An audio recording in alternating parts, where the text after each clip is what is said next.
भारत 12 साल की ऑब्जर्वरशिप के बाद आज एससीओ की सदस्यता ग्रहण करेगा। हमारी सदस्यता के समर्थन के लिए मैं एससीओ के सभी देशों का हार्दिक आभार प्रकट करता हूं। सदस्यता की एक्सपांशन के बाद एससीओ विश्व की लगभग 42% जनसंख्या, 20% जीडीपी तथा 22% भूभाग को रिप्रेजेंट करेगी। अतः एससीओ की प्रगति विश्व के विशाल जनमानस तथा भूभाग की उन्नति के लिए है। यह सही है कि सदस्यता हमें आज मिल रही है, किंतु आप सभी देशों के साथ हमारे संबंध ऐतिहासिक हैं।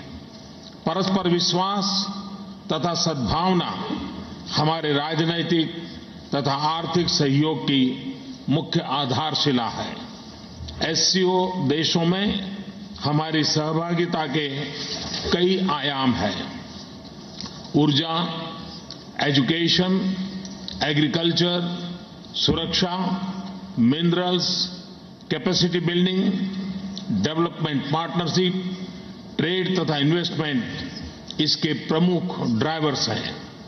भारत की एससीओ की सदस्यता निश्चय ही हमारे सहयोग को नई ऊंचाइयों पर ले जाएगी। एससीओ देशों के साथ कनेक्टिविटी भारत की प्राथमिकता है और हम इसका भरपूर समर्थन करते हैं। हम चाहते हैं कि कनेक्टिविटी हमारे देशों की भावी पीढ़ियों तथा समाजों के बीच सहयोग तथा विश्वास का मार्ग प्रशस्त करे।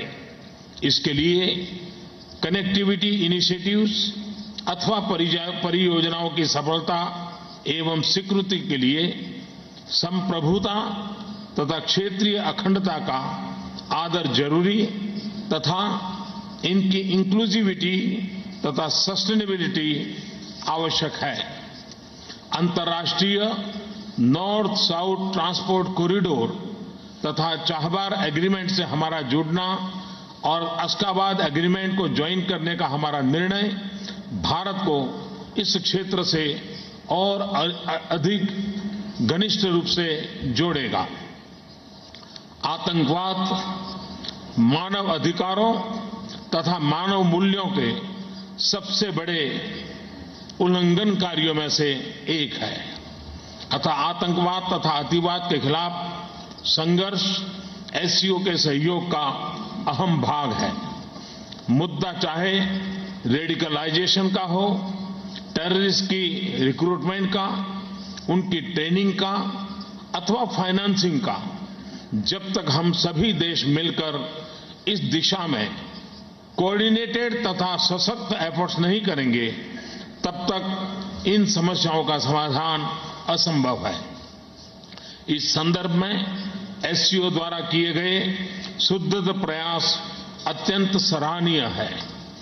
मुझे पूरा विश्वास है कि भारत एससीओ सहयोग आतंकवाद के खिलाफ लड़ाई को एक नई दिशा तथा शक्ति प्रदान करेगा।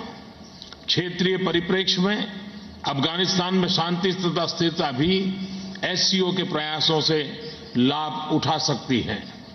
वैश्विक संदर्भ में पर्यावरण बदलाव की समस्या पर भी एससीओ अपना ध्यान केंद्रित कर सकता है। इस संदर्भ में अस्ताना एक्सपो 2017 में फ्यूचर एनर्जी को थीम चुने जाने पर मैं कजाकिस्तान को और राष्ट्रपति जी को हृदय से अभिनंदन देता हूं। आज एससीओ की जर्नी में एक ऐतिहासिक मोड़ है। भारत एससीओ के साथ एक सक्रिय तथा सकारात्मक सहभागिता की रचना के लिए तैयार तथा कटिबद्ध है। मैं एक बार फिर राष्ट्रपति नजरबायेव का इस कॉन्फ्रेंस की सक्सेसफुल ऑर्गेनाइजेशन के लिए हार्दिक अभिनंदन करता हूं। साथ ही साथ राष्ट्रपति शी जिनपिंग को चीन की आने वाली एससीओ की अध्यक्षता की सफलता के लिए मैं बहुत बहुत शुभकामनाएं देता हूं। धन्यवाद।